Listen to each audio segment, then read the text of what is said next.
काबिल एहतराम सैयद अहमद साहब और इस प्रोग्राम के रोह रवा हाफिज़ सुलेमान शाहीन साहब, अब्दुल बासित साहब और दीगर उलमाए किराम और हुफ़ाज़ान निज़ाम, हमारा ये प्रोग्राम सुबह से चल रहा है माशाअल्लाह। इसमें डॉक्टर फैसल खिलजी साहब ने बहुत अहम बातें हमको बताई हैं, नफ्सियाती एतबार से भी कि हम बच्चों को कैसे हैंडल करें, बच्चों की नफ्सियात क्या होती है, बच्चों के साथ किस तरह का बर्ताव किया जाए। और उसके बाद मौलाना जुनैद फ़ारूक़ी साहब ने भी पूरे निज़ाम को एक बहुत मुख्तसर अंदाज में पेश किया और बहुत अच्छे अंदाज में पेश किया, और हमको क्या करना है और कैसे करना है। मेरे ख़्याल से ये इजलास बड़ा कामयाब होने जा रहा है। और ये मेरे सामने जो लोग बैठे हैं असल में ये वारिसीन अंबिया हैं, क्योंकि अल्लाह के नबी सल्लल्लाहु अलैहि वसल्लम ने इरशाद फरमाया इन्नमा अना बुइस्तु मुअल्लिमन, कि मैं मुअल्लिम बनाकर भेजा गया। और एक दूसरी हदीस में फरमाया हुजूर ने इन्नमा अना बुइस्तु लिउतम्मिम मकारिमल अखलाक, मैं इसलिए भेजा गया हूँ कि अखलाक को कंप्लीट कर दूँ। दोनों का बहुत जोड़ है, याद रखिए आप, एक तालीम और दूसरे अखलाक। हज़रत आयशा सिद्दीक़ा रज़ियल्लाहु ताला अन्हा से किसी ने पूछा कि हुजूर के अखलाक क्या थे, तो उन्होंने कहा क्या कुरान नहीं पढ़ा तुमने? कान खुलुक़ुहु अल कुरान, आपके पूरे अखलाक कुरान थे। जहाँ कुरान को पढ़ा जाए तो वहाँ हुजूर को देखा जाए। देखिए अभी हम लोग भी असरी उसमें भी काम कर रहे हैं, कई जगह गए, बच्चों की नफ्सियात जो होती है, अब मनसब तदरीस जो बात है ये बहुत ऊंचा मकाम है, क्योंकि दुनिया के सबसे कामयाब मौलिम मोहम्मद रसूलुल्लाह सल्लल्लाहु अलैहि वसल्लम थे।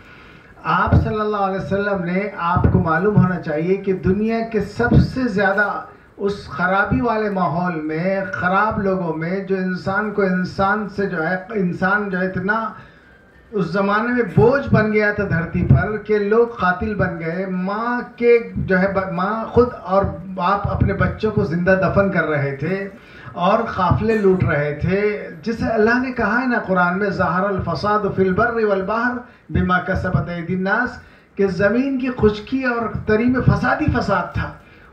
उस माहौल के लोगों को आपने सिर्फ 23 साल के अंदर दुनिया का सबसे आला इंसान बनाया कि नहीं बनाया? ये आप जरा पिन अपने जो है नोट कीजिए कि सबसे कामयाब इनकलाबी शख्स अगर कोई दुनिया में गुजरे हैं तो वो मोहम्मद रसूलुल्लाह सल्लल्लाहु अलैहि वसल्लम गुजरे हैं।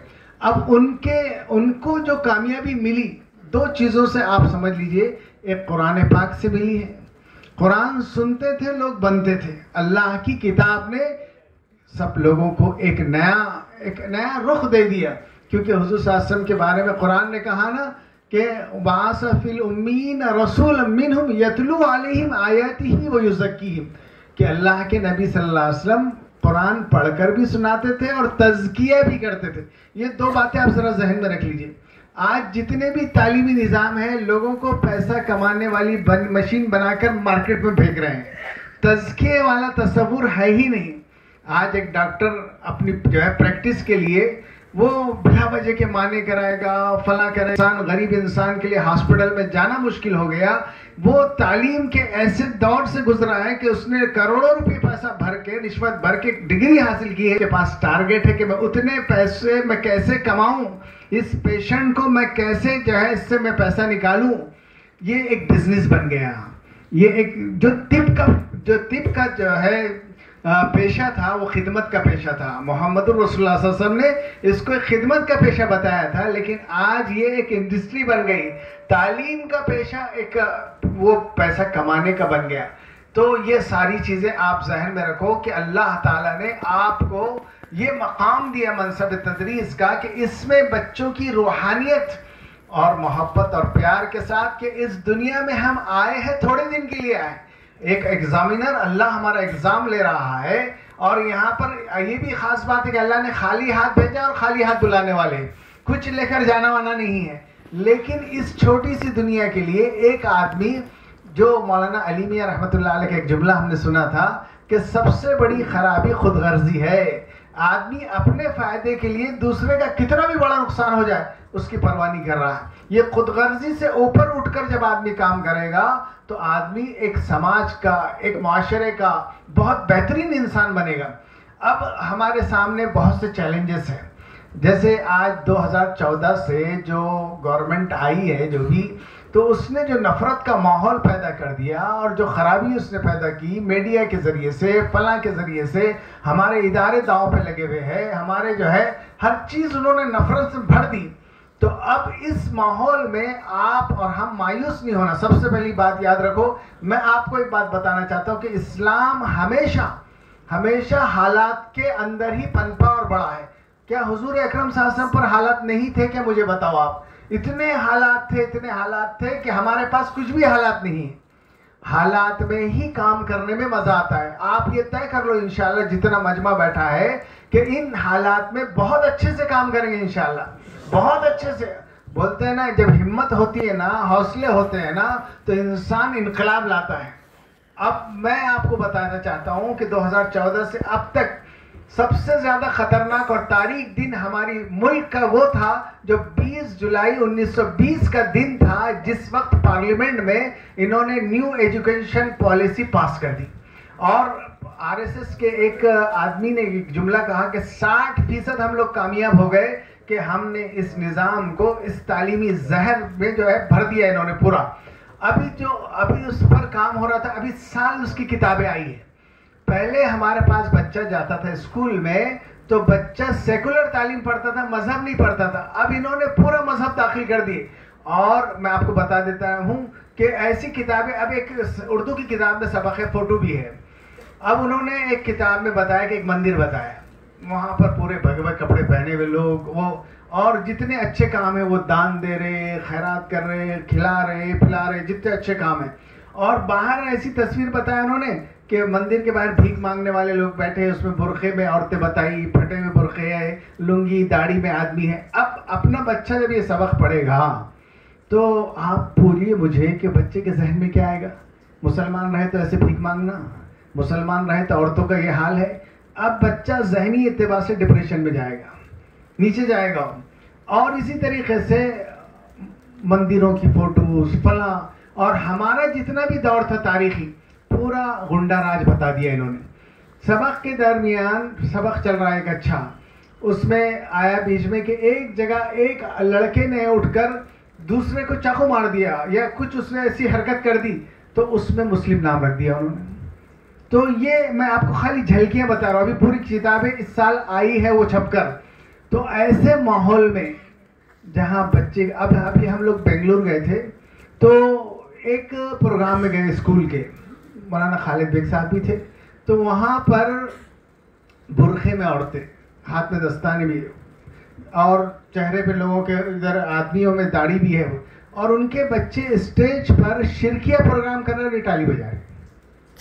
अभी मैं बोल रहा हूँ आपको, शुरू हुआ ये दौर तो ये हाल हो गया। अभी भोपाल में एक वाक़या हुआ कि भोपाल में एक साहब के घर में ख़वातीन के इज्तिमा होता, तो उन्होंने मौलाना से कहा कि मौलाना एक लड़की गैर मुस्लिम बन गई, आप थोड़ी उससे बात कीजिए। ख़वातीन का इज्तिमा होता उनके घर, दावत के काम से जुड़े हुए। तो मौलाना ने कहा ठीक है, प्रोग्राम में शिरकत के बाद, फिर उसके बाद मौलाना कहा कि वो बच्ची से बात करने के, उन्होंने कहा, तो मौलाना कहा बच्ची किसकी है, किससे बात करना है, किसकी बच्ची है? तो उन्होंने कहा वो बच्ची मेरी ही है। जिसके घर में इज्तिमा हो रहा उसकी बच्ची गैर के साथ चली गई, गैर के साथ रहने लगी और मजहब चेंज कर दिया उस। तो मौलाना ने छुटते ही सवाल किया कि आपने बच्ची को पढ़ाया कहाँ? तो उन्होंने कहा गुरुकुल स्कूल में आरएसएस के। जब बच्चे दिन रात कुफ्र सुन रहा, कुफ्र देख रहा, कुफ्र को पढ़ रहा, तो अब एक दिन के इज्तिमा से वो काम नहीं बनने वाला, और दिन भर का उसकी जो प्रैक्टिस है वो बच्चे, आप तो मौलाना कहा आपने अपनी बच्ची को डाला है जहन्नम की आग में। भाई ये मैं आपको चंद चीजें बता रहा हूँ, और आपको मैं ये बताना चाहता हूँ कि अब पहले आपकी जिम्मेदारी अगर 10% थी तो 100% बढ़ गई। अब अगर अपनी नई नस्ल को मुसलमान बाकी रखना चाहते हैं हम लोग, तो यकीन मानो आपको दिन रात मेहनत करना पड़ेगी आपको, वरना ये कहते हैं ना कि अब तक, अभी हमारे बड़े कह रहे हैं कि अब तक जितने फसाद हुए, जितने चीज़ें हुई, मुसलमानों की अमलाक लूटी, दुकानें जली, ये सब एक तरफ रख दो तुम। फिर भी आज हम अपने पूरी शनाख्त के साथ इस मुल्क में जिंदा है। लेकिन अब जो निज़ाम तालीम बदला, अपने घर से कुफ्र निकल जाएगा। कहते हैं ना, अफसोस के फिरौन को कॉलेज की न सूझी। यूं कत्ल से बच्चों के बदनाम ना होता, अफसोस के फिरौन को कॉलेज की न सूझी। तालीमी निज़ाम जो होता है वो बच्चे को कुछ भी बना देता है। अब जैसे बताया ना अभी माहिरीन ने कि बच्चा 3 साल से लेकर 13 साल तक बन जाता है जो बनना है, और 13 ये पूरी बुनियाद होती है, उसकी बेसमेंट है ये, और 13 साल के बाद इमारत तैयार होती है। याद रखो आप, ये माहिरीन नफ्सियात बता रहे हैं। अभी यहाँ सईद साहब भी बैठे हैं और माहिरीन बैठे हैं, मौलाना सुलेमान साहब, ये सब। तो ये चीज़ें इस वक्त वो नन्हे बच्चे आपके पास आते हैं, अब उनको बहुत मोहब्बत से, प्यार से, खाली कायदा नहीं पढ़ाना है, उनका जहन साजी करना है हमको, तौहीद की, वहदानियत की, अल्लाह की और बुत परस्ती की नफरत उनके दिल में आना कि पत्थर पे खुदा। अभी मौलाना आपको खुशखबरी भी सुनाता हूँ, देखो मायूस होने की जरूरत नहीं, मैं आपको ये बता रहा हूँ, अभी हम काफ़ी इसमें सफ़र भी कर रहे हैं, तो जितना मुसलमान पहले एक्टिव नहीं था, ये हालात के बाद उससे बहुत ज़्यादा एक्टिव हो गया। इंशाअल्लाह यही कांटों वाले माहौल में हमने एक नई नस्ल तैयार करने जा रहे हैं, नई नस्ल तैयार करने जा रही है। ये चैलेंज भरा, जैसे वादी तीह में मूसा अलैहिस्सलाम की कौम जो आए शुआरा में थे, अल्लाह ने उनको हलाक करके वो जंगल में एक कौम तैयार करके पूरी नक्शा बदला था। अल्लाह ताला ने ये बातिल को हम पे मुसल्लत करके एक नया हिंदुस्तान हम बनाने जा रहे हैं। लेकिन ये आप और हमारी हिम्मत पर, या तो हम जीत जाएंगे या पूरी तरीके से हार जाएंगे। या तो ये मुल्क स्पेन बनने जा रहा है, ये मुल्क इंशाअल्लाह एक बहुत तारीखी मुल्क बनने जा रहा है। ये दोनों, और ये तय करना आपको है। जितना आप लोग ये तय कर ले, ये मेरे सामने जितना मजमा है कि मौलाना जितना बातिल ने आज जाल बुना है, उससे ज्यादा हक वाले मेहनत करेंगे। और अल्लाह का फैसला है, जा अल हक व ज़हक़ल बातिल इन्नल बातिल कान ज़हूक़ा। हक आया और बातिल भागा। हक के सामने टिक नहीं सकता बातिल, लेकिन हक वालों को जागना जरूरी है। हाँ, जैसे जितना बड़ा मर्ज होता है ना कैंसर, तो उसमें केमो देना पड़ता है, बहुत सख्त, कि उसमें बाल भी झड़ जाते। इतना सख्त बातिल आया है तो उतना सख्त हक का आपको जो है मेहनत करने की जरूरत है। मन जाहद फीना लनहदियन्नहुम सुबुलना, अल्लाह ने कहा जो हमारे रास्ते की मेहनत करेगा हम उसके लिए रास्ते खोल देंगे, इंशाल्लाह हम रास्ते खोलेंगे।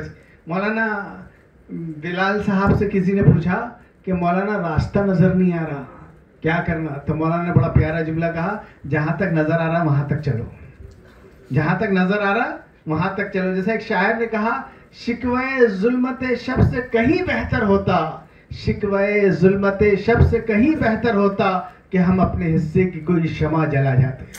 अपने हिस्से की शमा जलाओ हम लोग अब ये शिकवे शिकायत निकाल दो जबान से कि ऐसा हो रहा वैसा हो रहा, ये सारे पस हिम्मत करने वाली बातें हैं। हमको देखो इन हालात में, जैसे इकबाल ने कहा, तुम दिए बातें मुखालिफ से न घबराए औखाब, ये तो चलती है तुझे ऊंचा उड़ाने की, लेकिन आपको बहुत एक्टिव होने की जरूरत है। अभी मौलाना जुनैद साहब ने बताया ना क्या समाज में हो रहा, नशा भी हो रहा, फला भी हो रहा, तो एक तरफ ये सब चीजें भी है और अच्छे काम भी बहुत हो रहे हैं।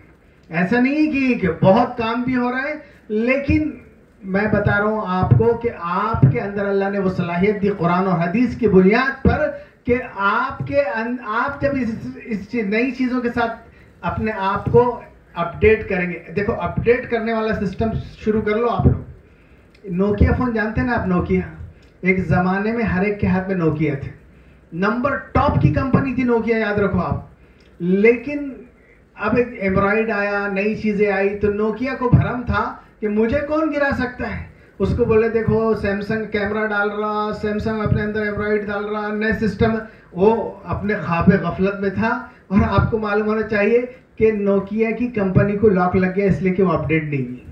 अब जितने चीज़ें आई वो सब हम भी अगर अपडेट नहीं होंगे ज़माने के साथ तो चलने वाले नहीं, याद रखो आप।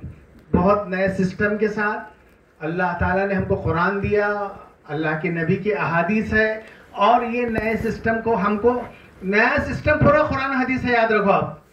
कुरान और हदीस को इन्होंने नाम बदल के दिया है। सबसे जदीद सिस्टम अगर कोई है तो अल्लाह की किताब का सिस्टम है, सबसे जदीद सिस्टम। अभी हमारे माहिरीन उस पर काम कर रहे हैं। अभी आपको मालूम होना चाहिए कि हमारा जो निज़ाम जो है फाइनेंस का निज़ाम है, गैर सूदी निज़ाम है।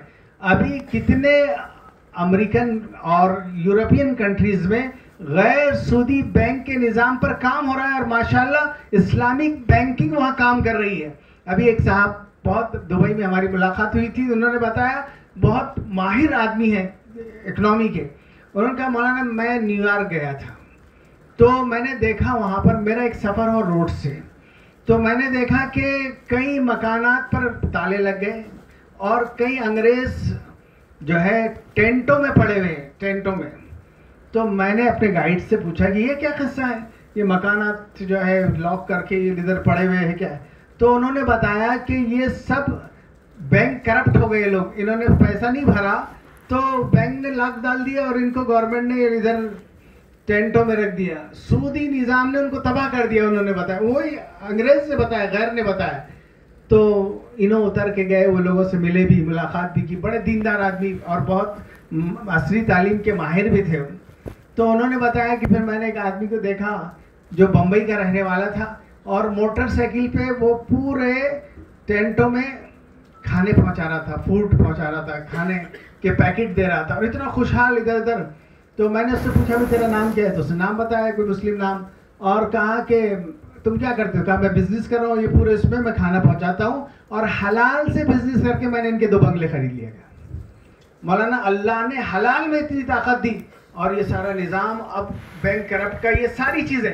तो आप जब समझेंगे, आप एक मुदर्रिस हैं, मौल्लिम हैं, आपको सारी चीज़ों की खबर होना चाहिए, अपनी दीन की खूबी, अपने कुरान का कमाल, अपने अल्लाह की बात, अपने नबी का तरीक़ा, जब तक कि आप सेटिस्फाई नहीं होंगे आप नहीं समझा सकेंगे। कहते हैं ना 100% लोहा गर्म होता है तो 50% गर्मी दूसरे को देता है। हम ही लोग कंफ्यूज में हैं, हम ही लोग शक में हैं, तो फिर काम नहीं चलने वाला। अभी सारी इमारत खड़ी हुई आप पर, याद रखो, आप पूरे दुनिया और हिंदुस्तान के लोग उलमा पर भरोसा करेंगे। अगर हम लोगों में अगर कमजोरी आ गई, दीवार टूटेगी तो लोग रास्ता बना लेंगे, मसला बहुत खतरनाक हो जाएगा। ये मेरे सामने जो मजमा बैठा है औरंगाबाद की तारीख बदल दे सकता है, पूरी तारीख। आप थोड़ा सा ये हो जाएंगे, अल्लाह ने इतनी सलाहियत दी हमारे मौलवीन को। तो उसमें अब मैं एक 2-3 बातें बताऊंगा आपको कि हमारे पास जो बच्चे आ रहे हैं, अभी हम लोग असली उसमें भी काम करें। 30 बच्चों से ज्यादा क्लास संभल नहीं सकती एक उस्ताद से, याद रखो। हम 100 बच्चों को पढ़ा रहे हैं। तो देखो, एक हीरा होता है, हीरा, उसको सही हाथों में दिया जाए। अगर आपको ऐलान किया जाए कि अभी इस प्रोग्राम के बाद डायमंड दिया जाएगा यहाँ से, और वो डायमंड किस्मत बदलने वाला है। मालूम है आपको डायमंड की कीमत क्या है? अब उस डायमंड को आपने लिया, अब उसका काम यह है कि उसको सही तराशा जाए, सही जौहरी के हाथ में दिया जाए। अगर डायमंड को जरा सा भी गलती से करे तो पूरा चूरा हो जाएगा और उसकी कोई कीमत बाकी नहीं रहेगी। ऐसे ही तलबा आपके पास डायमंड की शक्ल में, उसको तराशना है। अगर जरा सी गलती होगी तो वो बच्चा ज़ाय हो जाता, बच्चा ज़ाय हो जाता हो। तो आप, अब हमारे पास ये होता, बच्चे को आप ये नहीं बोलना कभी भी कि तुझे कुछ नहीं आता, उसको जो है तू तो बहुत कमज़ोर है। ये सारी चीज़ें बच्चे को बहुत नीचे कर देती है। आपको मालूम होना चाहिए, एक बहुत बड़ा साइंटिस्ट था, उसके स्कूल ने, उसने लाइट की इजाद किया। उसने उसको जो है स्कूल के टीचर ने उसको टीसी दे दिए थे कि भाई उसकी माँ को बुला के बच्चा बहुत कमज़ोर है, बहुत कमज़ोर है, नहीं चल सकता। तो माँ ने उसको नहीं बताया, उस बच्चे को निकाले। तो उस बच्चे ने पूछा कि अम्मी मुझे निकालने की वजह क्या है? तो उसने, माँ ने कहा कि स्कूल वालों का बोलना यह है कि तुम इतने काबिल हो कि हमारा स्कूल इस बच्चे को पढ़ाने के काबिल नहीं है। बच्चे का इतना उसका, इसकी हिम्मत इतनी बढ़ गई, अब उसको निकाल कर उसने एक दूसरे स्कूल में डाला और तरबियत माँ ने की उसकी। तो वो दुनिया का एक बहुत बड़ा साइंटिस्ट बन गया मेरे दोस्त। तो बच्चों के अंदर सलाह और पनिशमेंट, याद रखो, सजा का खाना निकाल दो अपने पास से, क्योंकि हदीस में आता है मा वरब रसूलुल्लाह सल्लल्लाहु अलैहि वसल्लम खातिबन वाला शैन, हुजूर ने कभी किसी को नहीं मारा। ये छड़ी वाला सिस्टम तो फेंक ही दो आप, छड़ी सिस्टम अभी नहीं है। यहाँ तक कि अभी फैसल खिलजी साहब और डॉक्टर अजीज कादरी साहब हमारे स्कूल के सदर भी है, उन्होंने पनिशमेंट के इतने खिलाफ, एक बच्चे को आप बाहर भी नहीं खड़े करना, क्योंकि बच्चा जब वो होता है सजा तो डिप्रेशन में जाता है और उसके अंदर उस्ताद के खिलाफ एक जज्बा पैदा होता है। उस्ताद मौलाना अली मियां रहमतुल्लाह अलैह ने फरमाया, आपने एक बच्चे को मार दिया तो पूरा घंटा ज़ाय कर दिया उसका, क्योंकि अब वो आपके खिलाफ सोच रहा है, उसकी इज्जत नफ्स रहती बच्चे की भी। अभी एक वाक़या मौलाना ने लिखा था कि अपने पड़ोसी मुल्क का, कि वहाँ पर एक मदरसे में एक बच्चा पढ़ता था, उसका नाम भी मौलाना लिखा है, मेरे जहन में नहीं है। तो उस्ताद ने खूब पीटा उसको, मारा। पहले मारने का निज़ाम था, बहुत हिफ्ज़ों में बहुत मारते थे, बहुत करते थे। तो वो बच्चा स्कूल से भाग गया मदरसे से। अब घर में गया तो घर में बाप ने कहा, तो उस्ताद के बाप ने भी मारा और घर से हकाल दिया, घर में आने नहीं दिया उसको। उसके बाद न बच्चा मदरसे का रहा न घर का, बल्कि वो कहीं और चला गया भागकर। और उसने बाद में जाकर वो बच्चे के बारे में लिखा कि वो बच्चा जो है कम्युनिस्ट बन गया, और इससे ज़्यादा उसने किताब इस्लाम के खिलाफ लिखी। एक रवैये की वजह से ये हुआ सब। तो आपसे ये दरख्वास्त है कि अपने पूरे, हमारे स्कूलों में भी अभी जो देख रहे हैं हम लोग कि मारने का तस्वुर नहीं, कितने भी स्कूलों में बच्चे को जरा सा बोल दिए तो पेरेंट्स लड़ने को आ जा रहे हैं कि आपने ऐसा क्यों बोले। तो मोहब्बत से, प्यार से, नबी करीम सल्लल्लाहु अलैहि वसल्लम, मैं एक वाक़या सुनाता हूँ आपको, ज़रा सुनिए हुजूर कैसे मौलिम थे। एक आपने भी सुना होगा, लेकिन इस कंसेप्ट में सुनो आप, तरबियत के वाले में।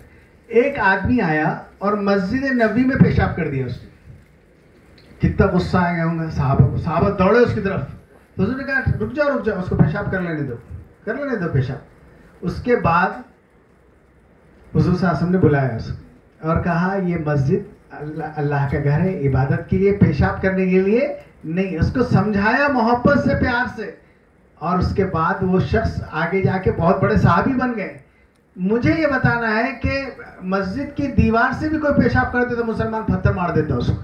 हमारे में जब जाम मस्जिद में हम लोग थे, हमने देखा एक दिन कि एक अंग्रेज आया बेचारा, वो मस्जिद की उनकी आदत है फोटो लेने की, कैमरा।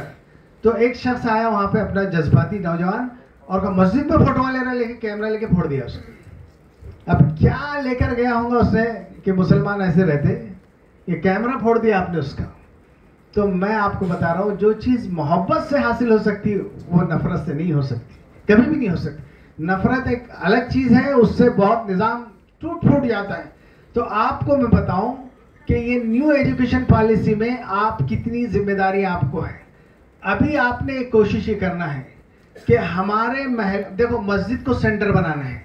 मकाम तदरीस में आप ये समझ लो कि हमको कोई ऑफिस की जरूरत है। हर मस्जिद हुजूर की जैसी मस्जिद 24 घंटे आबाद रहती थी। हमारी मस्जिद को सेंटर बनाना है। मस्जिद में बच्चे तालीम करेंगे, बड़ों की तालीम होगी, वहाँ से सूदी निज़ाम ख़त्म किया जाएगा, बचतगढ़ का निज़ाम ख़त्म किया जाएगा। हर मस्जिद में एक्टिविटी होना, ताकि हमारे जो नए चैलेंजेस हैं इंशाल्लाह यहीं से हम ख़त्म करने की कोशिश करेंगे कि नहीं करेंगे इंशाल्लाह। आप जितना जज्बा लेके जाएंगे यहाँ से, आज का हमारा ये प्रोग्राम उतना का, एक एक आदमी हमारा चमकता दमकता सितारा है, एक लाइन बन जाएंगी इंशाल्लाह। जैसे चल, ये भी एक अल्लाह की तदबीर में से एक तदबीर आज का प्रोग्राम भी, कि हमारे पास एक मौलिम हजारों पर वो है, ये इनके नेटवर्क में पूरा महल्ला है, वो मस्जिद के इमाम भी है, मौलिम भी है, सैकड़ों लोग उनसे जुड़े हुए। अब ये जो बातें सुन रहे हैं ये मल्टीप्लाई होते होते सबके जहन में आएगी, और इंशाल्लाह एक एक बच्चा हमारा तैयार होगा, एक एक बच्चा तैयार होगा इंशाल्लाह इस माहौल में, कि हम इंशाल्लाह और इतनी मेहनत करेंगे इंशाल्लाह कि आपको महसूस होने लगेगा कि अल्लाह। अब ये 8-10 साल हमारे बहुत ऐसे हैं जो आजमाइश की समझ लो आप, ये 8-10 साल में अपने को बहुत मेहनत करना है। और अल्लाह ने एक तदबीर और भी कर दिया, याद रखो आप, अल्लाह जब काम करते हैं ना बंदे, तो अल्लाह की मदद साथ होती है। अभी अल्लाह ने बातिन में भी दरारें डालना शुरू कर दी, आपस में इख्तिलाफात शुरू कर दिए। खुद उनके लोग उठ रहे हैं और कह रहे हैं कि लाखों की वोट चोरी कर दी तुमने, लाखों लोग ये मीडिया छुपा रहा है। और कितने दिन छुपाएगा साहब? अभी नेपाल में देखो आप, फला देखो, ये उबाल आने वाला है। लेकिन मौलाना अली मियां का एक जुमला और भी सुन लो आप। मौलाना का अल्लाह की मदद के 2 ज़ाब्ते हैं, अल्लाह की मदद के 2 ज़ाब्ते हैं। एक जालिम के जुल्म का पैमाना लबरेज होना, और मजलूम के अंदर सिफात पैदा होना। तो मौलाना का एक चीज तो हो गई, जालिम का पैमाना लबरेज हो गया, लेकिन मजलूम में अभी सिफात पैदा नहीं हुई, और सिफात पैदा करने का काम हम सबका है, हम सबका है इंशाल्लाह। तो ये बातें मैं आपको बता रहा था कि ये सब चीजें हमको करने की जरूरत है, और है कि नहीं आप खुद बोलो, क्योंकि तकरीर वखरी नहीं, हमको डिस्कशन करना है, हम बात कर रहे हैं आपसे, आप हमसे बात कर रहे हैं, आपको काम करना है। और मैं आपको बता रहा हूँ कि ऐसे ट्रेनिंग सेंटर्स हो रहे हैं जहाँ पर हमारे मौलमीन को तरबियत दी जा रही, ऐसे ऐसे काबिल टीचर से मौलाना अल्लाह ने ऐसी सलाहियत दिया कि पूरी क्लास कंट्रोल करते हैं, ऐसा एजुकेशन देते हैं, ऐसे इल्म के समंदर हैं हमारे मुस्तफ़ा खैरी साहब जो नाजिम है जलसा है, ये मदरसे के पढ़े हुए हैं, ये अरबिक डिपार्टमेंट में काम कर रहे हैं। तो इन्होंने असली ज़माना भी देखा और दीनी भी देखा। हमारे अंदर इतनी सलाहियत है मेरे दोस्तों कि हम कुरान और हदीस के पढ़ने वाले हैं, थोड़ा सा हमको तराशने की ज़रूरत है। ऐसे बन जाएंगे इंशाल्लाह कि हम पूरे मुल्क की किस्मत बदलने वाले बनेंगे इंशाल्लाह, क्योंकि हम अल्लाह के नबी सल्लल्लाहु अलैहि वसल्लम के वारिसीन में है, क्या ना, अल उलमा वरसतुल अंबिया, कि उलमा किसके वारिस हैं? अंबिया के वारिस। वल अंबिया वला युरिसूना दीनार वला दिरहमा, और अंबिया दीनार और दिरहम का वारिस नहीं बनाते, वलाकिन वरिसुल इल्म, इल्म का वारिस बनाते। और एक बात जहन में रख लीजिए, नाम, रियाकारी, दिखावा, ये सब बायसो फेंक दीजिए। जितनी बातिल तंजीमें थी, मैं आपको बताता हूँ, आरएसएस का सदर कौन है आपको नहीं मालूम होगा औरंगाबाद। जो आदमी अपने को छुपा कर काम करेगा अल्लाह उसको बुलंद करेगा, याद रखो। हमको ज़रा सा गुस्सा आ जाता है कि स्टेज पे नाम नहीं आया, पोस्टर्स पे नाम नहीं आया। एक मरतबा हुज़ूर सल्लल्लाहु अलैहि वसल्लम ग़ज़वे ओहद में जायज़ा ले रहे थे शुहदा का, तो सहाबा तारुफ करा रहे थे, फला शहीद, फला शहीद, फला शहीद। और उसके बाद उन्होंने कहा कि इनको हम नहीं जानते हुजूर। तो अल्लाह के नबी ने एक प्यारा जुमला कहा था, इनको अल्लाह बहुत जानता है। अल्लाह जानना चाहिए मेरे दोस्तों, लोगों के जानने से कुछ नहीं होने वाला। कोई नहीं, किसकी खबरों पे क्या लिखा हुआ है, जिंदगी की शाम किस वक्त हो जाए। अल्लामा इकबाल ने एक शेर में कहा, ये घड़ी महशर की है और तू अरसे महशर में है। ज़रा तसव्वुर करो, बोल रहे अल्लामा इकबाल, कि सब कायनात ख़त्म हो गई, अब अर्श जो है महशर और पूरे आदम से आखिर तक इंसान खड़े हैं और अल्लाह जन्नत और जहन्नम के फैसले करने वाले हैं। ये घड़ी महशर की है और तू अरसे महशर में है, पेश करे गाफिल अगर कोई अमल दफ्तर में है। अल्लाह में पूछेंगे जन्नत में जाने क्या लेकर आए, तो हम ऐसे रियाकारी वाले अमल बताएंगे कि अल्लाह मियाँ को, अरे मियाँ कुछ ऐसे काम करके चले जाओ कि अल्लाह हमको जन्नत का मुस्तहिक बना दे। अल्लाह से खूब मांगो और रात को उठ के मांगो अल्लाह से। अल्लाह ताला दिन में खूब काम कराएंगे हमसे। जैसे हुजूर शासन के बारे में आता है कि एक दिन आप निकले दावत के काम से, तो कोई काला, कोई गोरा, कोई गुलाम, कोई आज़ाद नहीं मिला जिसने आपको गाली न दो और सताया ना हो। बुखार आ गया हुजूर को और रात में आप चादर ओढ़ के सो गए। इंसान थे ना हुजूर, कितनी मेहनत करें, कितनी मेहनत करें। तो अल्लाह ताला ने कैसे पुकारा आपको, या अय्युहल मुज़्ज़म्मिल, ए चादर के उड़ने वाले, क़ुमिल लैल, रात में खड़े हो जाओ, मांगो हमसे। और आगे कहा, इन्ना नाशियतल लैल ही अशद्दु वतअन व अक़वम क़ीला, ए मोहम्मद रात का खड़े होना नफ्स को मुहज़्ज़ब कर देता है, ज़बान में तासीर पैदा कर देता है। और कहा, इन्ना लका फ़िन नहारी सबहन तवीला, तुमको मोहम्मद दिन में ज्यादा काम करना है। तो ये नहीं बोले रात में ज्यादा सो, बल्कि ज्यादा बैटरी चार्ज करो तो दिन में ज्यादा काम करोगे। दिन में ज्यादा काम वो उलमाए किराम, इन्नमा यख्शल्लाह मिन इबादिहिल उलमा, हमारे अंदर जितनी खशियत होगी, जितना अल्लाह की तरफ रुजू होगा, अल्लाह ताला हमारी ज़बान से हज़ारों लोगों को हिदायत देंगे मेरे दोस्त। हज़रत मोइनुद्दीन चिश्ती रहमतुल्लाह अलैह, वो भी एक इंसान थे, लाखों लोगों की हिदायत का जरिया बने कि नहीं बने, इंसान थे। औलिया का ये शहर है, अपने औलिया का शहर है। तो मैं आपसे बता रहा हूँ कि मायूसी को अपने पास आने मत दीजिए, काम का तरतीब बनाइए, काम की फहरिस्त बनाइए और अल्लाह से मांगिए आप कि अल्लाह मुझे से दीन का काम ले। अल्लाह समद है, देखो अल्लाह बेनियाज़ है, किसी की जरूरत नहीं अल्लाह को, हम मोहताज है उसके घर के। अगर अल्लाह हमसे काम ले ले मेरे दोस्तों, और आपके हाथ में नस्लों को बनाने का काम है, पूरे बच्चे आपके हाथ में, ये पूरा मजमा मेरे सामने वही है जो भाई। और माशाल्लाह आप कम तनख्वाहों में बड़ी काम कर रहे हैं, हमको तो भी तनख्वाह मिल रही है मेरे दोस्तों। नबियों की तो पुकार थी, मा असअलुकुम अलैहि अजरा इन अजरिया इल्ला अल्लाह, हम आपसे कोई अजर नहीं मांगते, अजर तो अल्लाह पर है। वो तो आला दर्जे के लोग थे, वो आला दर्जे के, हम तो हमारी जरूरतें पूरी हो जा रही। हुजूर शासन के बारे में हम पढ़ते कि नहीं पढ़ते, 2-2 महीने चूल्हा नहीं जलता था आपके घर में। हज़रत आयशा से पूछे खाते क्या थे, तो कहा खजूर और पानी, 2 काली चीजों पर। एक मरतबा हुजूर साहब चटाई पर लेटे, पूरे जिस्म पर निशान पड़ गया, हजरत फातिमा की आंखों में आंसू आ गए। तो उन्होंने कहा अब्बाजान, हम आपके लिए नरम बिस्तर लाते। तो क्या कहा हुजूर ने, बेटी मेरे दुनिया से क्या लेना, माली वाली दुनिया, अना फिद दुनिया का आबिर सबील इस्तज़ल्ला तहत शजरतिन सुम्मा राह, बेटी मैं तो दुनिया में राह चलता मुसाफिर, दरख्त के नीचे लेटा और थोड़ी देर चल दिया, ऐसी मुसाफिर हूँ। जब आप मेराज में देख कर आए पूरी दुनिया अपनी आंखों से आखिरत, तो आपका ये जुमला था कि लौ तालमून मा आलम, खुदा की कसम तुमको मालूम है, खत्म खा के कहा आपने, जो चीज़ मैं देख कर आया अगर तुमको मालूम हो जा लज़हिबतुम क़लीलन वला बकीतुम कसीरा, बहुत कम हंसोगे दुनिया में, रोओगे ज़्यादा। मेरे दोस्तों, हमारा ये जो मजमा सामने बैठा है, ये आपको मैं बता रहा हूँ कि ये जो चैलेंज है अपने लिए बहुत ख़तरनाक इस मुल्क में चल रहा है इस वक्त। हमारे औक़ाफ़ की ज़मीनें दाव पे लगी हुई है। हमारा कहते हैं ना कि एक दो ज़ख्म नहीं है, एक दो ज़ख्म नहीं है, सारा जिस्म छलनी है, दर्द बेचारा परेशान है कि निकले कहाँ से। ऐसे हालात में हम लोगों की बड़ी जिम्मेदारी बनती है मेरे दोस्तों कि इन हालात में अपनी जिम्मेदारियों को समझे। एक पायलट होता है, याद रखो, और एक रिक्शा ड्राइवर होता है। रिक्शा ड्राइवर जो है 5 मिनट में बात खत्म कर, रिक्शा ड्राइवर दिन भर मेहनत करके 50-60 रुपए जमा करता है, और पायलट एक ट्रिप ले जाता है तो लाखों की तनख्वाह कमाता है। अब आप देखो कि वजह मैं आप बताने जा रहा हूँ, जो आप जो पायलट है, आप इस उम्मत के खेवनहार है, अगर पायलट की जरा सी गलती हो जाए तो मेरे दोस्तों हजारों मुसाफिरों की जान चली जाती है। जरा सी गफलत उसकी हो जाए, क्योंकि इतने ऊपर लेकर उड़ रहा है वो उसको, पैसेंजर्स को, कि वहां उसकी गफलत बिल्कुल नहीं बर्दाश्त की जा सकती। ऐसी ही मेरे दोस्तों सारी उम्मत आपके और हमारे हवाले है, हमको काम करने की जरूरत है। इमाम शाफई के बारे में आता है, इमाम आजम अबू हनीफा के बारे में आ रहे थे, बारिश तेज हो रही थी और इमाम साहब भी तेज तेज जा रहे थे और एक बच्चा भी भाग रहा था। तो इमाम साहब ने उस बच्चे से कहा, बेटा जरा चैन से भागो, बहुत कीचड़ है, पानी है, गिर जाओगे।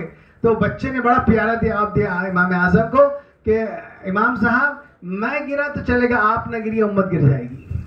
तो मेरे दोस्तों, हम सबको इंशाल्लाह ये हौसला लेके, सुलेमान शाहीन साहब और अब्दुल बासित साहब ने जो आज किया, आपने ये हौसला लेके उठना है। इंशाल्लाह हम चमन की तकदीर बदलेंगे, इंशाल्लाह चमन की तकदीर बदलेंगे। क्या है, एक शायर ने कहा, आंधियों को जहां जिद है बिजलियां गिराने की, हमें भी जिद है वहीं आशियाना बनाने की। अल्लाह हम सबको तौफीक अता फरमाए। व आखिर दावाना अल्हम्दुलिल्लाह।